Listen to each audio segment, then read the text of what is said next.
I'm Mel Albin. I'm the host and the founder of the Jazz Confusion My Power name Hour. is Dion Parson, and I'm honored to share my passion of music with you, our listening audience, through my cultural heritage.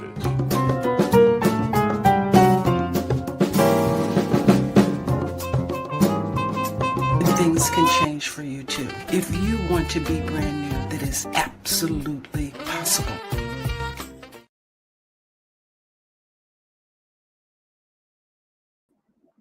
Hello, everybody, and welcome to this edition of the Jazz Confusion Power Hour. I'm your host, Mel Albin, inviting you back for another evening of wonderful jazz, and we have a very special artist for you tonight. For those of you that are new to this station, let me tell you a little bit about the Jazz Confusion Power Hour and a little bit about SourceTVRadio.com. The Power Hour was created, I created it because I thought there was really a gap between the music people listen to and knowledge about the artists who create it. So I decided to create a show so that you hear not only the music, but the story behind the music. You go behind the mind and get to know more about the artist, and also you learn about the business of the music industry, which is not always peaches and cream. It's not always rosy.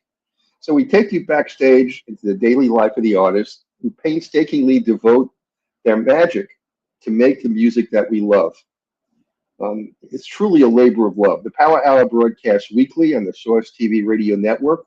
We're an adult, non-commercial radio station, and we support both jazz and also Source promotes Black minority micro businesses to help them build scale so they can get on the finance industry radar and ultimately create and increase the generational transfer of wealth within the family and within the community. So Source is dependent, because we're a nonprofit, on both contributions and sponsors. We depend on you, our listening audience, and also the artists who appear on our broadcasts, so we can mutually support each other to keep jazz alive and well. So your donations and your contributions to Source are greatly appreciated. And remember, they're always tax deductible. Now, the Power Hours had over 125 amazing artists, well known and becoming well known, musicians and vocalists. And occasionally we have a manager or a promoter on our show too to explain the business of music in this country. Some of the artists on the Power Hour have been Eric Robeson, Mesa, Brian Culbertson, Paul Brown, Raheem DeVaughn, Reagan Whiteside, Alex Harris, Greg Adams, and East Bay Soul, Tom Brown, Eric Darius, Pieces of a Dream, Kamasi Washington, Kiko Matsui, Kim Scott, Sheryl Crow, Billy Ocean, Annie Lennox, Dwelle, Maria Antoinette, Samara Joy, her.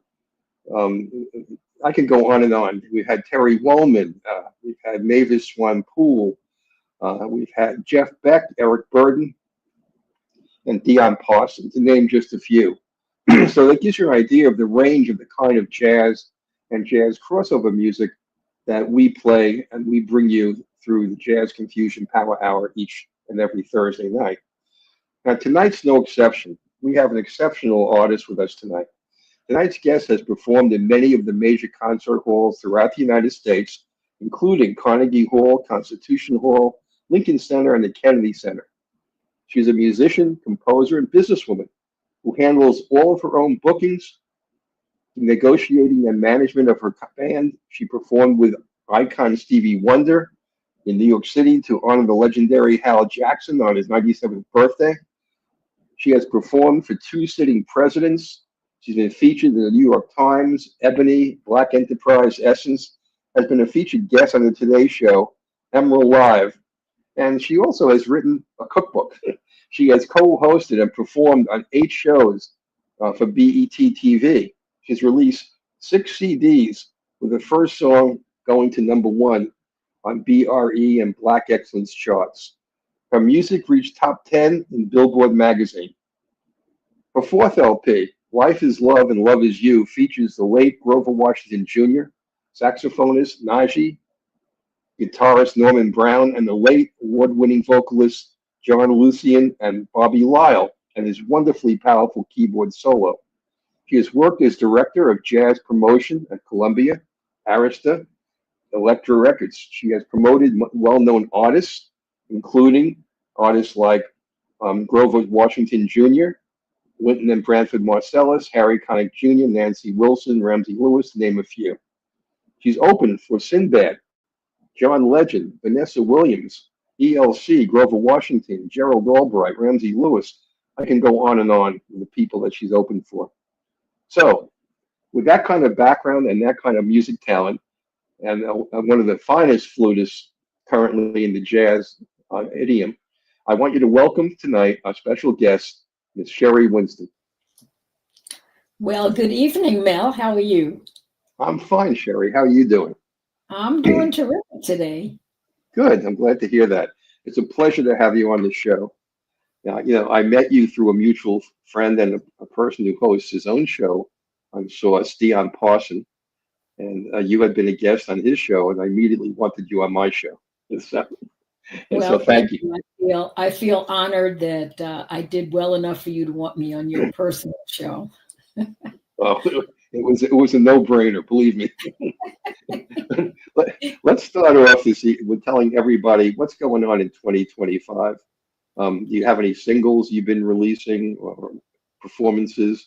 What's doing? What's doing? I am practicing like the devil. I've got something coming up in White Plains next week for the city of White Plains. And I'm actually doing a duo with my keyboard player, which is going to be somewhat, what's the word for it? Challenging. I'm so spoiled that I'm used to working with, of course, my bass player and a drummer, and sometimes a singer. So just to really scale down the whole group to the two of us, it's like you're totally exposed. It's like every note is going to count. I can't take a breath and just let someone else, take the show over for a while, because I've got a bass player that's just amazing. And if you point to him, he could take a 10-minute solo with no problem. My keyboard player can do the same, and all of my guys. And then you sort of feed off each other, all the different instruments, the sounds. When you've got the bass player and the drums playing, you can get that funky vibe. When you've got just two people, you're really wearing out your keyboard player, because he's got to really have that left hand working so that you're feeling the groove, you're feeling the beat, and you're getting inspired. So it's going to be a challenge to do that next week. That sounds great. It's similar to when you're a background singer and suddenly you become a soloist. I mean, suddenly you're exposed in front of everybody. Well, as the leader of the group, it's always tag you're it. But there's a certain camaraderie on stage when you're with 4 or 5, when there are 4 or 5 of you. And I guess the worst thing is playing the tracks and it's just tag you're it, period. You have no one else with you. And sure. I had a situation where my keyboard player had a problem and someone passed away in his family. So the night before, he had to cancel with me. And I went crazy. I mean, I was calling up every pianist in my Rolodex trying to find someone, mostly people that I've worked with that would have some idea what I sound like. And then I got really desperate and started calling keyboard players, friends of friends, and of other musicians who knew nothing about me, my music, my style. And I still couldn't find anybody. It was like last minute. So I called up my bass player and I said, Steve, it's just going to be you and me tonight. And that's it. So I'm going to bring tracks and you and I are going to play the tracks. And this was like a big hotel in New York. And it was a big organization that was having a conference. And we were the first night of the conference. So it was a lot of pressure there. And we did fine. And we were both jumping around the stage, which is what I love to do. And moving back and forth and trying to act like a big band with just the two of us. Nobody seemed to notice, which I found very amusing. So, but sometimes, desperation is the mother of invention, and you pull things off that you never expect the audience would go for, and they love it. You just never know. That's true. That's true. Yeah, I'm just curious also. Um, I'd like people to know more about how you became an artist, not just a composer, a songwriter, a musician. How did you come to the flute? Was there music in your household when you were a kid? Where did you grow up? What city were you born in? I want people to get a background on who you are.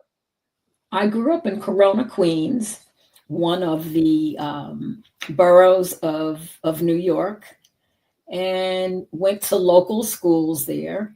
We had music in our house all the time. My dad was a professional musician, but as many musicians, he could not earn a living enough to support a family of four. I have a brother, an older brother. So, oh my God, my poor dad was also a postman during the day, and then he would get these gigs at night. So he would have to get up at 4 or 5 o'clock in the morning and be schlepping mail around all day long on his route, which he actually loved doing. He had a good rapport with his people that he delivered mail to. And this was pre having postmen, get in trucks and go around. They actually had to have the bag on their back and walk through snow and rain and everything else. And in the evening, it was just like he came alive. If he had a gig with his band and he used to sing, he played alto sax, tenor, and clarinet, he would come alive and play all night and get up in the morning and go back to work. You mentioned postman. I remember the postman when I was a kid. His name was Manny. And when I got a little older, Manny, besides being a postman, he had a second job. He owned a lawn care and gardening company. And I ended up I went to work for Manny doing edging around gardens. So those postmen were part of the community. It was very different. Well, I think also if you want to have a certain lifestyle, you weren't making exactly a fortune delivering mail. And, he knew that we were going to go to college. My brother wound up with all kinds of scholarships and whatnot to go to Howard. But unfortunately, my dad had to pay for me to go to Howard. So, he had a lot of Italian people that were on his route. Yeah. And back in the old country, quote unquote, the postman was like a big deal. It was not easy to get the job. So at Christmas time, they would all give him envelopes with at least $10 in the envelope. And I'm going back many, many years ago. That was a lot of money. My mom would do that with my mom did that with Manny. You're right. They would treat it. That was a big sacrifice. Postman was really an important. Look, you didn't have the internet. Every communication was a newspaper and mail. Right, exactly. So these postmen, they were important. Well, for sure. And I remember coming back, after 6 months at Howard, and my dad would have a big envelope for me to pay the rest of my fees and whatnot, for the rest of the year that he had collected from all of his people that he delivered mail to. Yeah. So what kind of music did Dad play? He had a dance band. So they would play for people to, dance. Like in the Black community, they had these big dances and people would bring what they call a package and put it on the table. And that was all of your liquor, and the wives would make fried chicken and potato salad and what have you. And everybody would put whatever they brought in the middle of the table, and people were just eating themselves silly all night and drinking and dancing and having a wonderful time. So my dad would provide the dance music, and it was all, the dance music of the time. It wasn't hip hop, it wasn't jazz, it wasn't any other form of music other than music that people could dance to. So I would hear my dad rehearsing in the house with his band, in the evening after he came back from work. They didn't do that every week, but maybe a few times a month they would be in there. So how did you come to play the flute? How did that happen? Well, that was sort of kismet. In junior high school, we had to take sort of a little silly test. It was very easy to see if we were capable of being in a music program.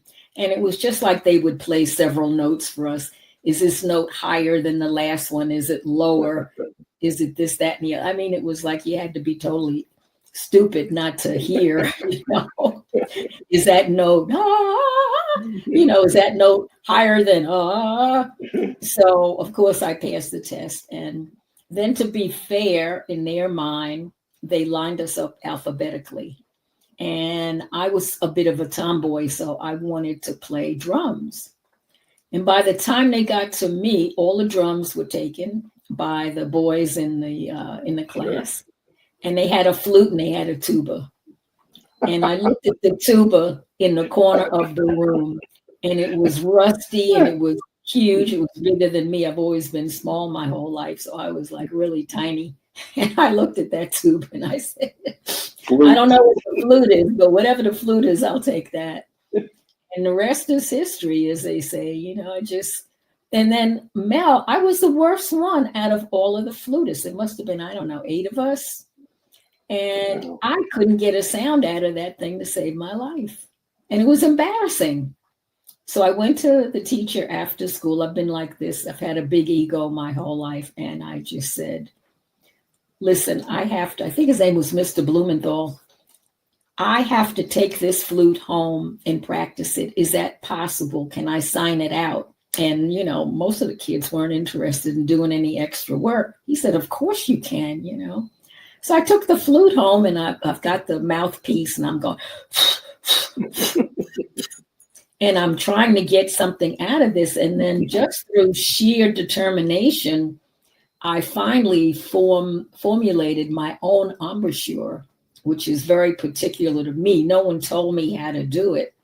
And as a result of that, I kind of play out of the side of my mouth. I don't have a typical flutist embouchure. So when I got to Howard, I studied with a gentleman from the National Symphony Orchestra, and he looked at me playing. Now, he was happy with my playing, but he said, your embouchure is all wrong. So we're going to just totally revamp that. And here's how I want you to play. And he had me, purse my lips and this perfect thing. And I said, you know what, this isn't going to work because my sounds as good as yours. And I don't know how much better you want my sound to be, but I am not changing my embouchure. It would be like a major overhaul, So briefly, embouchure. Pardon me? Briefly explain embouchure. What are you referring to? Embouchure is how you hold your mouth for whether it's a trumpet or a reed instrument. It could be a saxophone, a clarinet, a flute. And for the flute, it's obviously like you're trying to get a very thin stream of air to come over the top of the flute, and it splits. Some of it goes over the top and some of it goes into the body of the flute. And that's how you produce your sound. So when I couldn't get a sound, it just drove me totally crazy because the other kids could get something out of the instrument. But, after a few months, of course, I surpassed everybody in the class. And I remember when I went to high school, I wanted to be in the band and the orchestra and, do everything. So the first day of band class, I had a teacher, his name was Alan Braun. I still remember him. And he made me last flute. And I went up to him and I said, wait a minute, you haven't even heard me play. Why are you making me last flute? Now, I was the only Black flutist in the class. So, of course, I took it personally and felt that it was racism. I don't know whether it was or not, but I was not going to have it. So I said, I am not going to be last flute. So what can we do to show you that I know how to play this thing? So he said, okay, you can challenge the person next to you. And then you would be like the first flute of that section. So I did that. And then I kept going up the band, one person at a time. And I wound up next to the first flutist out of all of these flutists. So I was pretty satisfied. I'm sorry, was this high school? Was this high school? This is high school. Okay. Yeah. So, and that was part of the reason I wanted to go to Howard University. I was just really sick of people telling me I couldn't do stuff. I wanted to be a majorette. I wanted to be a cheerleader, and none of the girls would pick me because I'm Black in a pretty much an all-white school. So when I went to Howard, I went crazy. I mean, I did everything. I was in the band, the orchestra, the marching band, the concert band. I became a majorette. I just did, ran for office. So it was the most freeing and wonderful experience in my life up until that point. No, that's great. So you did pursue the flute when you went to Howard also, right? Oh, yeah, I did. And I was sort of torn because, as you mentioned, my cookbook, I love to cook. I've loved to cook my entire life. And that emanated from a necessity that my mom used to teach me how to cook at home from her phone. This is when everybody had, what do you call it? Landlines. And she would call me from her office and she'd say, Sherry, I'm not going to get home till 5 o'clock. So I want you to start the dinner. And I'd say, Mom, I don't know how to do that. And she'd say, okay, go in the refrigerator, get these pork chops and get out some flour. Okay, go to the cabinet, get some, and she'd tell me the spices. And she'd explain how I was going to do this, just prep everything. So I wouldn't actually cook it at that point, as a novice. But little by little, she started roping me in and teaching me how to do things so that when she came in, we wouldn't be waiting all night for our dinner. She could just cook whatever it was that I had prepped. So I just, and then when my family enjoyed it, I mean, that was like very gratifying. Well, so that stayed with me. I could do a true confession here, just so you know, and everybody knows too. Back in 1986, I was living in New York, and I decided to go to the Culinary Institute of America in Hyde Park, New York, and I'm a certified French chef. Oh my God, that is incredible! I love cooking. I cook today. In fact, today I made coq au vin. So, oh my gosh! So we have something else in common. I love cooking, and I have all the correct knives and pots and everything in pans. Gosh. Yeah. Well, when we get off the call and the podcast, you're going to have to give me your address because I would like to send you my cookbook. Oh, I'd love to have it. That would be wonderful. And it's funny too. A lot of the beginning part of it is tongue in cheek, and it's an erotic cookbook. So it's how to entertain somebody. What you do with them when they come into your house. So a lot of it is funny. And when I was first writing the book, my mom was here in my office with me, typing it up, and on a computer, of course.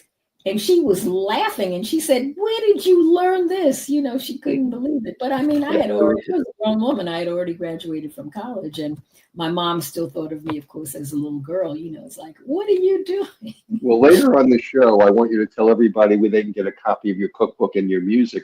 But right now, what I'd like to do is let people hear some of your music. And I want to start off by playing Mr. D's Funky Sweet. Why don't you tell everybody a little about the backstory on that song? Well, whenever I fall in love with someone, I write a song for them typically. Okay. And I fell in love with this guy. And I didn't plan to write it like all of my songs. And I know you're going to probably ask me this later in the show.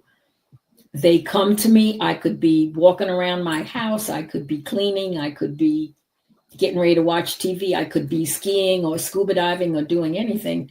And all of a sudden, a motif comes into my head, which is like, it could be 1 measure, 2 measures, 4 measures, 8 measures, doesn't matter. But the challenge is, how are you going to retain this until you can get somewhere, to write it down or to sing it into a microphone or do something with it. So I've devised, as I was coming along, all kinds of ways. I didn't necessarily want to do what they call solfeggio in school, which is, do, re, mi, fa, sol, la, ti, do, and, sit there and try to figure out the notes that are in my head. So I learned how to call my answering machine at home and sing the Oh, my beginning part goodness. of the song. And then when I got home, wherever I was, it would be there, and I could sit down at the piano and transcribe it, and then try to figure out the chords. That's interesting. You mentioned about being raised in Queens, New York. I was raised on Long Island, and I went to Queens College for a while, and I met Paul Simon there. He used to play there with our Garfunkel. Yeah, and Wow. Paul would carry around one of those little, probably 6-inch by 3-inch little spiral pads, and he would, if he went into a restaurant and they were banging dishes in the back, and he heard something, he'd just write down notes. And so every artist has a way in which, how they create music. It's never the same for any two artists. And for you to do it on Master Machine is really cool. Well, see, you've got to have the rhythm with it. Yeah.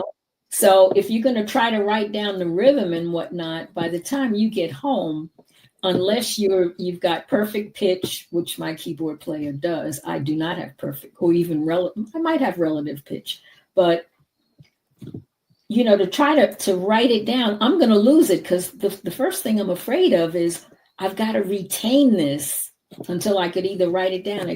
I'm not going to lose it if I just pick it up, pick the phone up, and call my machine. Like now, of course, we've got these cell phones, and you've got a record button on it.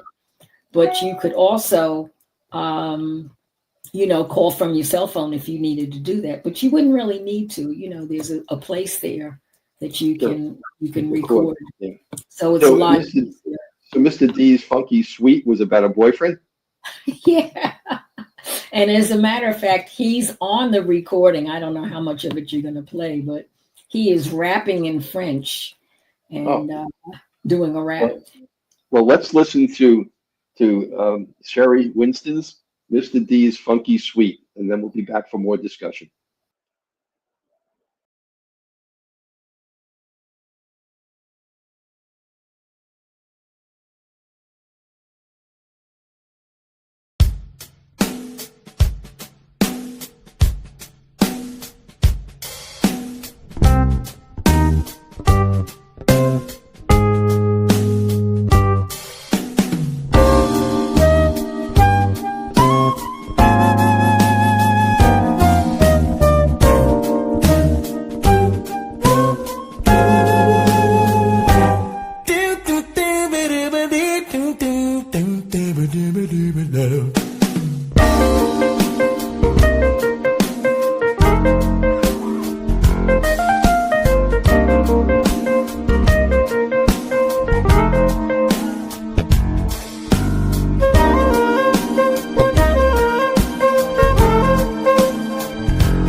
Je suis fou de toi, complètement fou de toi, et pour toujours. Voilà ce que tu me fais.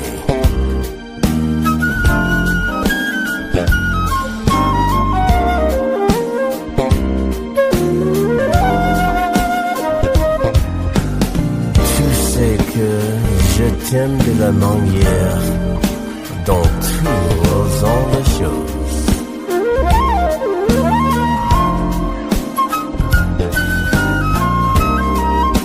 C'est toi que j'adore pour toujours.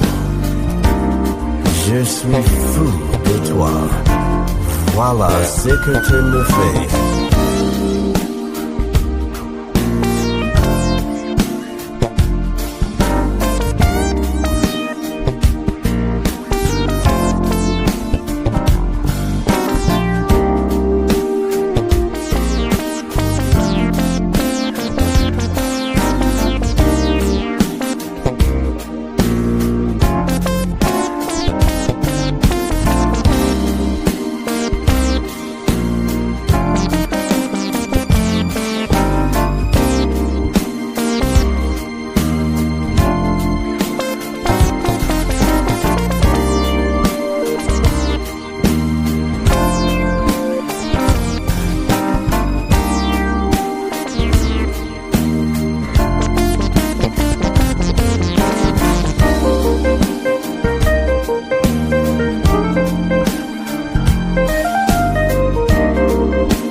wild about you.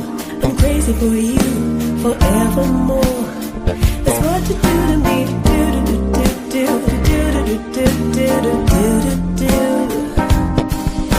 I dream about you, I scheme about you, my honey love. That's what you do for me.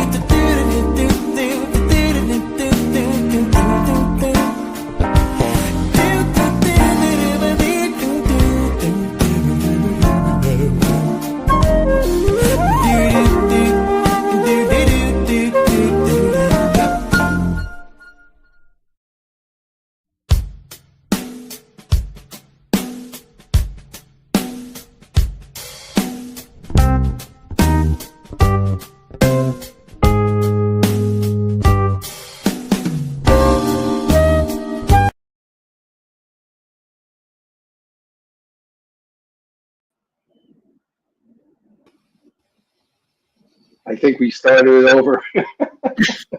I was hoping you were going to realize that and not. I realized it right away. I caught it. Hey, you have some great comments from people already. Here's one. Before we go into that, I just wanted to mention the two singers were Lori Williams and also Timmy Maya. Oh, it was great. I've listened to all your tracks way before we even met. That's another thing we can talk about later. Oh yeah. I always loved jazz, so I've listened to everything. But anyway, here's a comment. Hi, Sherry. Nice podcast. This is now, from that's Cheryl. my friend Cheryl Hill. That's one of my friends who's an opera singer, quite a fabulous one. And we've actually done some concerts together. Oh, that's wonderful. Well, hello, Cheryl. And here's another one. Ned Randolph. I love the intro. It's from a mystery, isn't it? What is that from? Dum dum dum dum dum dun dun dun dun. What is that from? He's right. It is, and I'm trying to think of how I can explain that, how I wrote that. I don't know that it's so much of a mystery as, it was like a spoof. Let me put it that way. Like if anything. That's from Disney. I thought Disney did that somewhere. Dum dum dum dum dum dum dum dum dum. I think that's what he's referring to. It also. Here's another comment. This is so cool. What flutist did you listen to growing up? Love the French. That's a good question. I used to listen to Herbie Mann as a very young woman. And until I heard Hubert Laws for the first time, and then I totally lost my mind because that's like night and day. Hubert used to do things like The Rite of Spring and Bach sonatas, and then he would take off and just, go into a jazz idiom from Bach or whatever, and also from Stravinsky, The Rite of Spring. And when I heard that, it just totally blew my mind. And that was during the time of albums when you could put an album on and try to copy somebody. And I played. Did you listen to Rampal also? Oh, for sure. And also James Galloway. Oh, I love James Galloway. Oh, my God. Yeah. And I've been to hear, of course, I haven't heard Rampal in person, but I have heard James Galloway. I think probably at, trying to think, Lincoln Center in New York. But the tone that I have now, I think, is one of my biggest assets. I love my sound. I don't think that there are too many people that sound like me. And I learned that sound by formulating my embouchure to try to copy Jean-Pierre Rampal and Galloway, classical musician that I heard that played flute. Yeah. Those were the days when Rampal did that. You talk about classical music. They was switched on Bach, which was a synthesizer, a Moog synthesizer. It became a best-selling album. There was great music back then too. Here's another comment. Caroline Bradford. Is that a trumpet in there? Did she hear a trumpet? No, that's a synthesizer. So it's a keyboard that has been, brings up different sounds and whatnot. Okay. Here's another comment. Max Thompson. This is so sultry. Wonderful. Thank you. Thank you. Right. Wonderful. Well, I love that song. I really love your music. Well, thank you, Mel. That means a lot. I mean, you hear everybody. I mean, when you mention all the artists that have been on your show, I feel so blessed and honored to be amongst some of those fantastic musicians.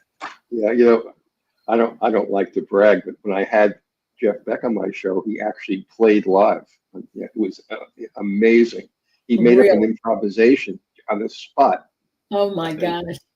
Yeah, just genius. Anyway, you belong in that group for sure. So thank you, Mel. You've opened for and performed with a who's who in jazz.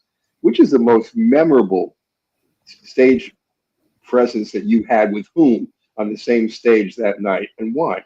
What really impacted you? That is such an easy question. I would have to say Stevie Wonder. I mean, I've been listening to his music since I was really young, and there's something about his melodies that just go into my heart, and just, the love songs are All Is Fair in Love. I mean, I play that on alto flute, and I still get broken up even if I'm practicing that song. And Pastime Paradise is something that I heard on one of his albums and fell in love with it and started copying it. And I just like the rhythm of it and the feeling of it and what it brought out of me. And everything that I've recorded, I really like. I've never been in a position to have a producer over me that says, oh, I don't want you to play that or record that song, and I want you to do this. And I always wanted to be my own executive producer and producer, which I have been on all of my CDs. And I don't know if your audience knows the difference between an executive producer and a producer, which I have been both on all of my CDs. What do you think, Mel? It reminds me of Sheryl Crow and Neil Young. Sheryl Crow's been on my show, and Neil Young refused to have anybody tell him what music to play and how to play it, and he turned down many record deals for lots of money. Oh yeah, Neil Young was one of the first ones out there that said, "I'm my own executive producer. No one tells me what to do." And and so did Sheryl Crow. They gave up a lot of very, very lucrative potential contracts on music because they really wanted to control their own music. So what you're saying is wonderful, because that's what true artists want to do. They don't want to be told what to do. They want to be able to do what they do. So, Well, you know better than anyone else what you can interpret and what you're not going to be able to do in a positive or correct way. And to me, you should stay away from things that you don't really feel and that you don't feel you can execute them properly. So if someone just picked a bunch of songs for me to play, if I didn't relate to the song and couldn't feel it, I really wouldn't want to record it or even perform it live. Well, there's this great story of Rod Stewart. They told him on one of his first albums, he needs to have one more song. And he kept pitching a song, and they kept saying, oh, that song's horrible, it has no value. And he said, I really want this. And he kept pushing him. He finally put on the album. It turns out it was Maggie May. so much for the intuition of music executives. Well, anyway, I'm lucky to have your performance with Stevie. We're going to play we have a video, and we can show that whole performance. Is there anything else you want to comment before I play it?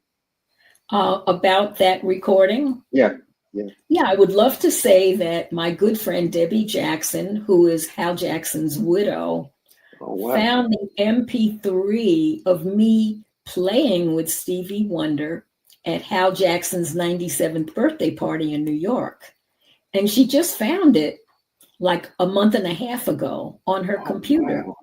And she sent me this email that said, surprise, surprise, in the subject line. And when I opened it up, I almost had a heart attack. And it said, this is you playing with Stevie Wonder. I didn't even know it existed. I knew I had played with him, and I had photos of him, of playing with him, but I did not have any recording. I didn't even know anyone had recorded it. So I just immediately, I said, oh my God, I've got to do something with this. And I called my creative artist, Pam Rice, who lives in Chicago, and she's done all of my CD covers, and she does all of my collateral work and promotional banners and whatever I need for my business. And I said, what can you do with this? Can I send you a bunch of photos, not only of me and Stevie, but of other things? And can you do something with it? And she never says no. She says, of course I can. And she came back with that montage of all of these photos that I had just randomly picked and sent to her. And I thought she did an amazing job with it. I really do. So That's wonderful. That's how this came about. Wonderful. It's a great story too. So let's play for everybody your wonderful work with Stevie Wonder, and it's called Pastime Paradise.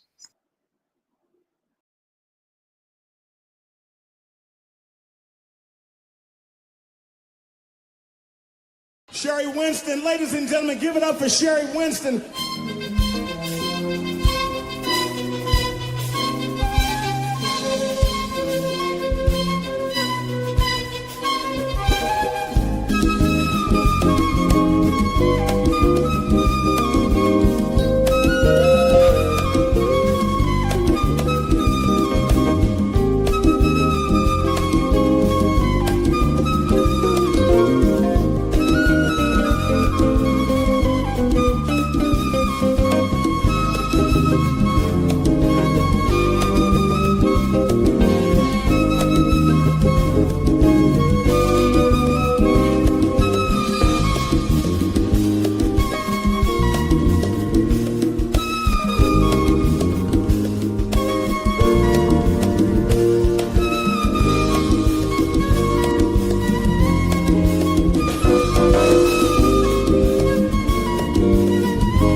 Steve, bet. Go, Steve.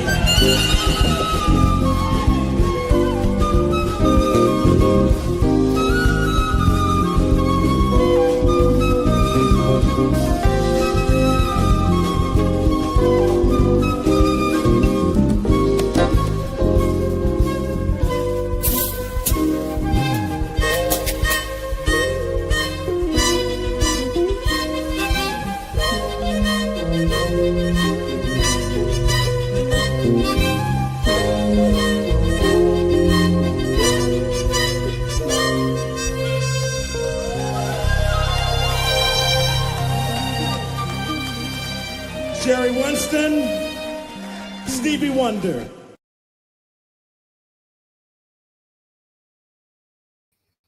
Oh, Sherry, that is amazing. Here are some comments. Let's look. This is from Wendy Silvestri. Oh my God, I want this. It is bad. Well, I'll tell you, I was more thrilled playing with Stevie Wonder than I was playing at the White House, and that's the God's honest truth. I don't blame you. I mean, he's on my bucket list with Paul McCartney. I'd love to sit down with both of those guys. Anyway, Charles Stevenson, your harmonics are awesome, Sherry. You held your own with one of the genius musical icons of the 20th century. Well, thank you so much, Charles. I appreciate that. And matter of fact, speaking of Charles, that was my dad's name. Oh. And I wrote a song for him called Chuck's Funk, which is a pretty funky song. But anyway. Here's another comment, Pat Brett. Amazing, inspiring, invigorating. I love it. Thank you for sharing this with us. A rare find. That's my good girlfriend, Pat. We hang out a lot together, my golf buddy. Here's Lou Kerpis. How can I get a copy? Well, Lou, you can, anyone who's interested in getting any of my music can email me at SherryWinstonBand, B-A-N-D, @gmail. And what I'll do is send you my landline phone number, and then I can use the square on my cell phone to accept the payment of whatever CDs or book or whatever you might want and send it out to you the next day. So that's not a problem. I can also autograph whatever you buy. So that's SherryWinstonBand @gmail.com. Wonderful. I would tell you to go to my website, but people have such a problem with that I don't want to aggravate people and have them upset. So this is the cleanest way to do it. And I don't mind any of you having my phone number. Okay, great. Okay, everybody, you can contact Sherry directly. This is Sarah Kraft. This is better than the original version on Stevie's LP. Oh my goodness, what a comment. That is so fabulous. Thank you. Isn't that great? Here's another one. This is Carl Sanders. This made my night. Bravo. Oh my gosh. Thank you, everybody, so much. Cheryl Hill. Bravo. Thank you, Cheryl. Any artist that's out there, whether it's a singer like Cheryl or, my band members, or all the thousands of musicians out there, we all suffer silently because we have to sit in our rooms, or I stand when I practice for the most part, and practice by yourself. And it's a lonely endeavor. It really is. And the closest that I can get to, and this is just a tip for any of you out there, is to play live with my TV tracks.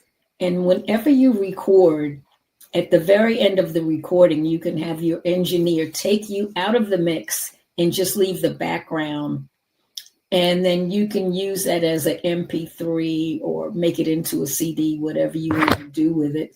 So I have a lot of songs that I've recorded that I like and enjoy playing live. And if a promoter, or I should say a client, cannot afford to bring me, maybe fly me somewhere with my whole band or hire a band to play behind me, they can hire me and I can play to my tracks, which is playing to my own records. And that's the way I love to practice at home. I start off, of course, playing some Bach sonatas, some exercises, to keep my fingers moving and keep my embouchure fresh. And then I go to my my recording tracks, my TV tracks, and practice that. And there are some nights, I have a backyard that is just amazing. I'm part of a condo complex, and the whole back is just a total open field. And we have all kinds of animals back there. And it was some kind of giant bird that passed by my window this morning. I have no idea what it was, but it looked like a crane because the wingspan was enormous. And I was down on the floor doing yoga, and I jumped up and ran out to my balcony, and I was trying to see this thing, and I couldn't look around the corner far enough to figure out what kind of bird this was. But a lot of times I'm practicing, I have my sliding glass door open, and I'll hear the birds will come out and they'll start going, beep, beep. And it almost sounds like they're trying to answer me. I don't know if they think I'm a bird or some kind of different species. And I get the warmest feeling in my heart. And it takes me back to many years ago. I played at this place called Mercado in Orlando, and I had opened for Ramsey Lewis and his group. And this gentleman that worked at Disney as a marine biologist, and he was the architect of the Living Seas, which is a 5 million gallon tank with all kinds of fish, mammals, sharks are in there. I've seen that, yeah. Incredible. And this guy came to my show, and he approached me afterwards, and he said, "You were talking about being a scuba diver, and you want to go to the Living Seas after your performance. Were you just saying that?" And I said to him, his name was Kim Murphy. I said, "Kim, I never lie on stage. I don't do that to my audience." "No, I want to go to the Living Seas. I'm definitely going to go while I'm here." He said, "Well, I'm the one that put the whole thing together." I couldn't even believe this. It was like, what? Yeah. So isn't that incredible? Come and dive at my exhibit. And I said, "Well, Kim, I need my mask, my scuba mask, and I also need my wetsuit. So I'm coming back like in 2 months to play in a small club here. Could I take you up on it like in 2 months, and I'll be better prepared? Because I don't want all of these things floating by me and I can't see them." Yeah. So that's what I wound up doing. That's great. He had me also play through a hydrophone and into a tank. The music was filtered through this hydrophone. Wow. And there were mammals in there, mostly dolphins. And something happened with the sound of the hydrophone that misfired or something. And these poor animals were not happy. It was like bothering them. Wow. And they started running into the side of the pool. So he started waving his hand, stop, something's going on. That's funny. It was an amazing experience. It really was. Well, look, we're starting to run down in time. So here's what I want to do. I want to ask you a quick thought question, and then I want to play the next song so they can hear more of your wonderful music. So here's my thought question for you. If you could collaborate with any composer, musician, vocalist, songwriter, lyricist, or producer, anytime from any century, any place in the world, who would be number one on your bucket list that you want to collaborate with? I cannot answer that with one name. So I'm going to say Dave Grusin, Bob James, Mozart, and Bach. Wow. Now, the first name I'm not familiar with. Who was the first one? Dave Grusin.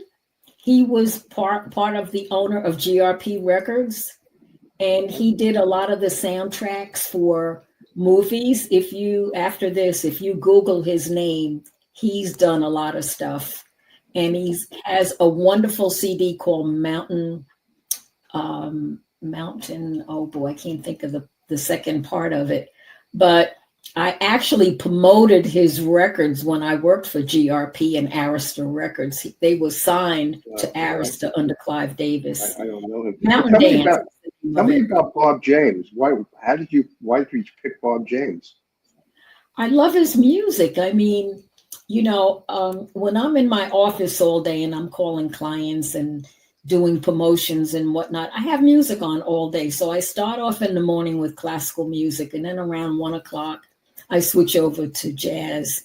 And Dave, since I worked for him and promoted his records, I know all about him. And also Bob James, the same thing. I mean, I've known about Bob James and listened to his music my whole life. I played both of their CDs and all of their CDs in my car. So there's something about Dave Grusin that just touches me. I mean, he's got a song that almost got me arrested. This is when I had a convertible, and I'm in my convertible and I'm coming down this hill, and this song comes on. I can't think of the name of it, but it sounded like Bach had come into this century and he was playing this song, and I started singing it at the top of my lungs in this convertible. And the next thing I know, I see these lights and I said, oh my gosh. This policeman stopped me and said, "Miss, did you know you were speeding?" And I said, "Officer," and I started to explain myself. And he put his finger this close to my nose and he said, "I don't want to hear anything from you. You're getting this ticket and that's all it is." And I said, "Wow. If you say another word, I'm going to yank you out of that car and I'm going to handcuff you." I was like, whoa. He apparently didn't like Bach. But it was Dave Grusin's song. Yeah, I know. And it was like a contrapuntal feel. So, which just means there were several things going on at the same time. What most people don't know, Bob James is definitely one of the most sampled artists ever. He is sampled everywhere, and he was sampled on the original hip hop music and a lot of the rap music. And he was really angry because he wasn't getting credit or any money for it. But a lot of the early hip hop artists all sampled Bob James. I think he's done some amazing work. He really has. Yeah. I have a friend who's a bass player. He goes by the name of Big New York. It's Christian D. Masonis, and he's a wonderful bass player. He's had -- hits on Billboard. He wrote a song called Hispanica, and he was talking to a DJ in the UK, and he said, the DJ said, "Who would you like to have featured on your song? It's a great song." And he said, "Yeah, Bob James." And the DJ said, "Oh, I know Bob." Next thing you know, Bob James is on Christian's song. It became Hispanica was a #1 hit. Oh my goodness. In jazz, yeah. See, you never know what you wish for. No, you don't. Put it out there in the universe. Yes. So let's play the third song of the evening. That's what I want to get to, because we're not going to get to the fourth song. We're already at 1 hour. So I just want to play the next song. It's called Love and Marriage. So let's play Love and Marriage, and then we'll come back and you can say a few words about it, and we'll have to just wrap up. Okay? Okay, fine.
Oh, that's just beautiful.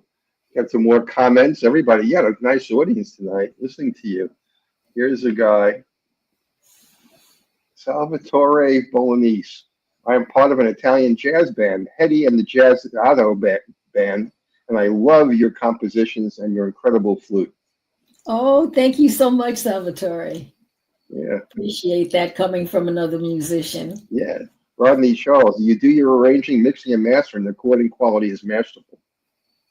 I do not do mixing and mastering. I am there for the mixing and help supervise a little bit, but I don't like to step on the toes of the engineer. Although if I totally disagree with, I want more bass or I want more reverb on the flute or whatever, I will put my 2 cents in. I have to because it's my name on the record. And for the most part, if I have written a song, I do all of the arranging in terms of just how I lay out the song. So yes. Wonderful. Here's Murray Goldstein. I have several of your albums. I think I have 4 of them. I've always loved the flute since Galloway and Rumpole. Wow. Thank you so much, Murray. Appreciate that. Yeah. Well, Sherry, this has been a wonderful evening. And there was a 4th song I wanted to play, but we're running considerably over the hour. So I'm going to have to kind of wrap up. I'd like you to tell everybody where they can become a fan of yours. And I think you should give them your website too. And then where they can get your music and how they can contact you. Okay. So my website is sherrywinston.com, and you can see my name on the screen. So make sure you spell it correctly, because otherwise you won't get there. And if I would say, do not try to purchase the music from the website, because it's not 100%. You can try if you'd like to. I'm on all of the platforms, Amazon and everybody else who sells CD Baby, who sells music. But you can also be directly in touch with me and get immediate response. And you can email me at SherryWinstonBand, BAND, @gmail.com. And I will answer you back immediately and give you my phone number, my landline. And then when you call me, we can do the selection of what you would like me to send you. I'll autograph it and get your address, get the payment through the Square.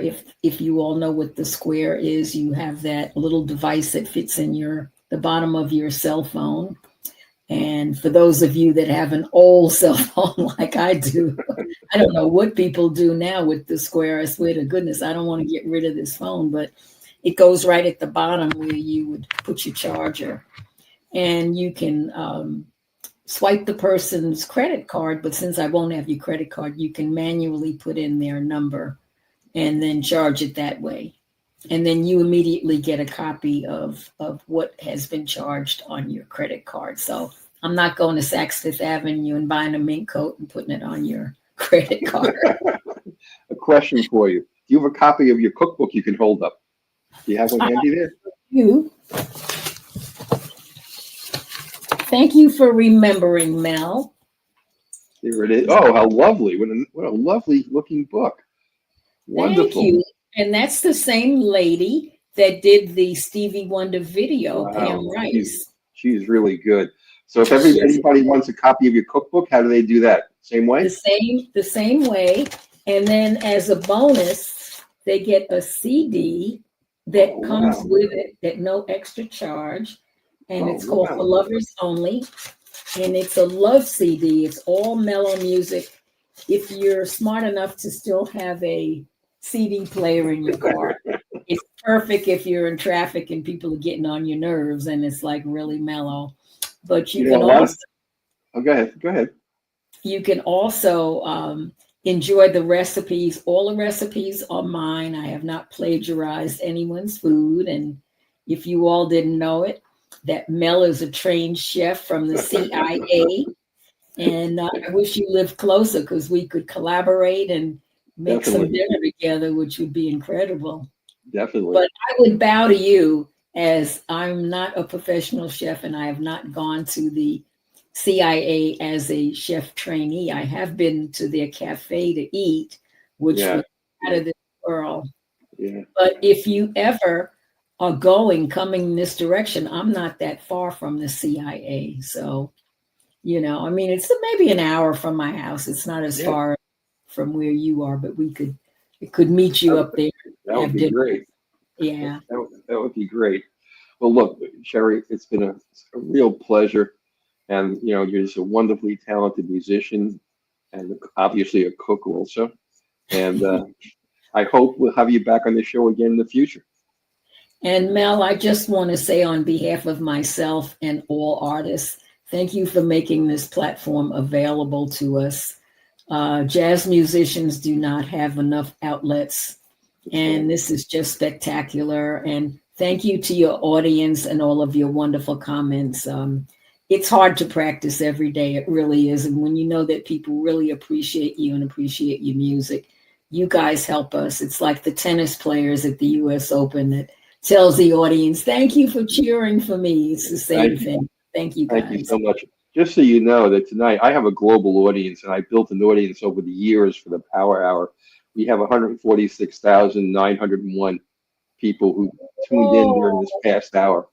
Oh my God, how wonderful. Yeah, in the past, I've tracked where they come from. They come from France, from India, from Germany, from Australia, from the UK, from Japan, Korea.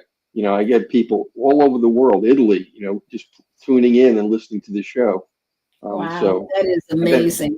Then, Friday it goes out in syndication, and it goes out to 16,000 terrestrial and internet stations. They don't have to play my music, my show, but a lot of them do. So by the end of the month, Sherry, you'll have reached probably 3 million people globally. Oh my gosh. It's such an honor, Mel. Thank you so much for selecting me, and I really appreciate it. And I thank Dion Parson for making this connection in sort of a roundabout way. But I always say that God has his hands in everything, and what's supposed to happen happens. And we were destined to meet each other, even if it's over a podcast.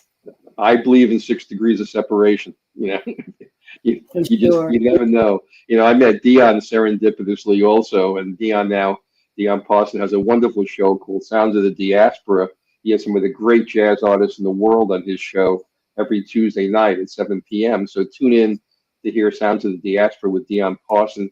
And Sherry, again, thank you so much. You're just a wonderful guest and a wonderful person, and we'll have you back again. Thank you so much, Mel. God bless you, and take care of yourself. Eat well. That's going to be you can tell it's not a problem.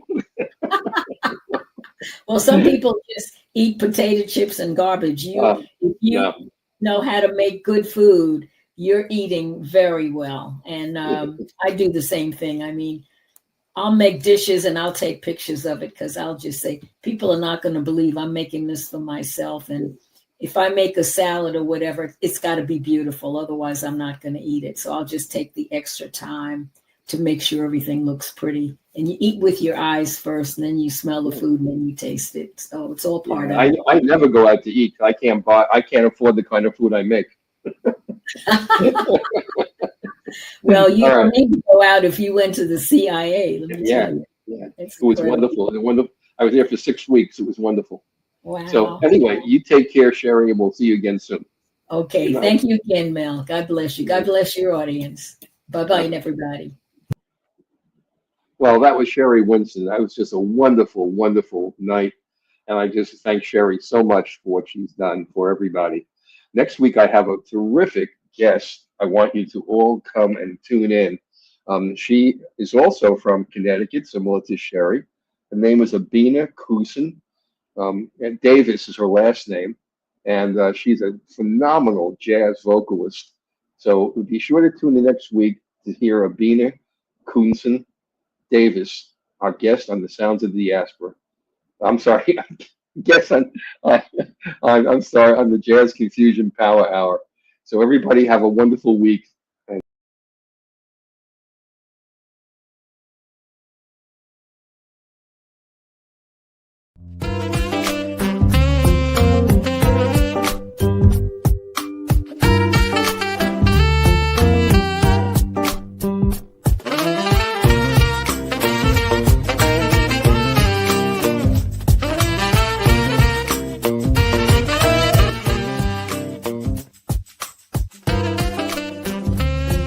I'm Albin.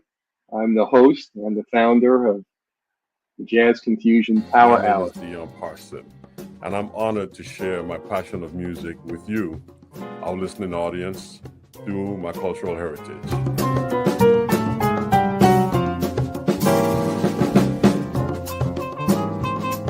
Things can change for you too. If you want to be brand new, that is absolutely possible.